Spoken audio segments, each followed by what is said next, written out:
March Madness teams. What about my team here that I pull for?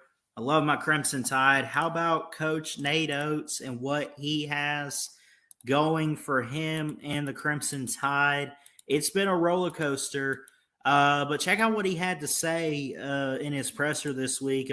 Very interesting comments. No drama or anything, but I just love I do love his character and everything. I mean, he does have the mindset of wanting to be a championship coach and wanting to build a great program. And I do think he's going in the right direction, but I don't know what the next steps are that he needs to take. But check out what he said about the SEC tournament this week and his plan for the success of the Crimson Tide. Real quick.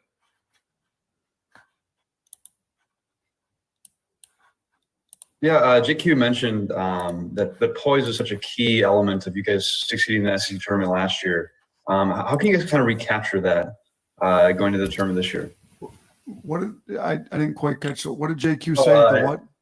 He mentioned poise, like how key that was in your guys' success. I mean, how can you guys recapture that? Yeah, it's a good question because I thought, we did show a lot of poise. We're down 15 in the second half, Tennessee, and had to poise to hang in there, get some stops, score some buckets, got out of the semifinal, ended up in a tight game against LSU, kept it together. Herb scored a big bucket. We got to stop late. So kind of to recapture, I think you got to pay attention to a bunch of little details and just trust the process that, if we continue to get stops, and again, our defense has to get better. It's a lot easier to be poised on offense when you can trust your defense like we were able to last year, because you don't put nearly as much stress on your offense.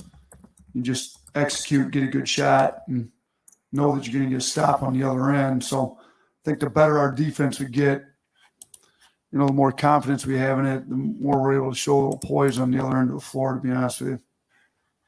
Michael Cascarante. And that was Coach Nate Oats and what he had to say about going into the SEC tournament. And again, we don't know who the Crimson Tide are set to play yet. In fact, I think that they are, let me see. They're waiting on the winner of game 2. It will either be Vanderbilt or Georgia, Alabama, the number 6 seed in the SEC tournament. But what do they have to do? I've mentioned this. I think it's the same motto this year. Just be consistent, be good, cut back on the turnovers, play good inside defense. And I think that they can do it. I believe they can do it. I know they can do it. I really do think that if this team gets it out of themselves enough, I think Alabama can run the table and go win a championship. I really do. I'm not saying that to be a biased Alabama jerk or anything like that. I know I mentioned it earlier, but I'm not. I believe that they're good. I believe that they have the talent. The talent is there. Keon Ellis, J.D. Davidson and company. I mean, they have those guys. Shackelford is still the leader in points at 16.6 points a game, 78 on his free throws. Javon Quinterly on assists. They lost in overtime at LSU. They lost ultimately by 16 to A&M at home. But they also won 90-71 over teams like South Carolina. Say whatever you want, whatever team's bad or not. I mean, here's the thing. Alabama is the mystery team of this entire SEC tournament, let alone even in March Madness. They might lose the first game.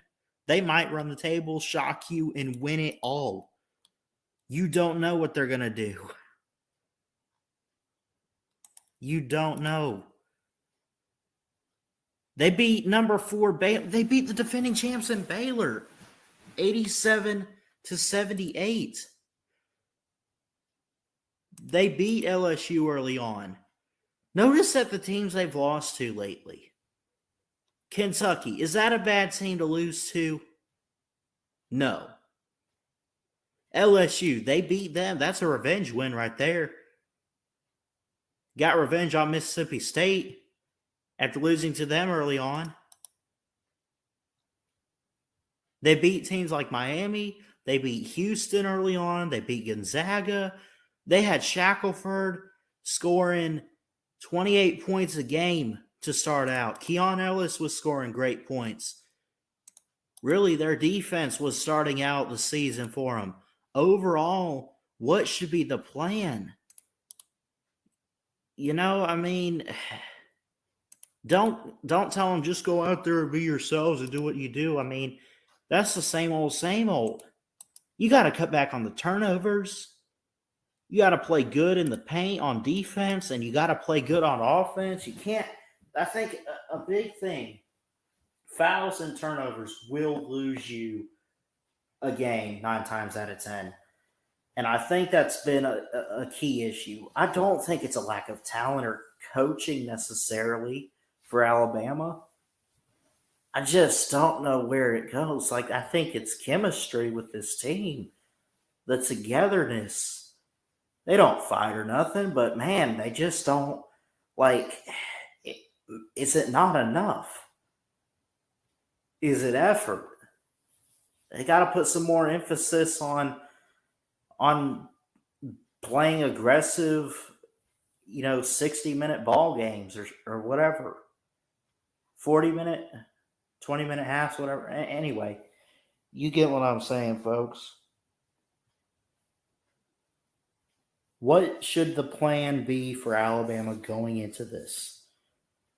What should Nate Oats be looking at? What should he be telling his guys and telling the team? What's the selling point? Oh, again, I mentioned they're waiting on either Vandy or Georgia. I don't care if it's Vanderbilt or Georgia. It's going to be a tough game, but they also can win it. So they don't play till Thursday, and that'll be 8 o'clock Eastern time on the SEC network. We start we start Wednesday with the SEC tournament at 6 Eastern with Missouri and Ole Miss.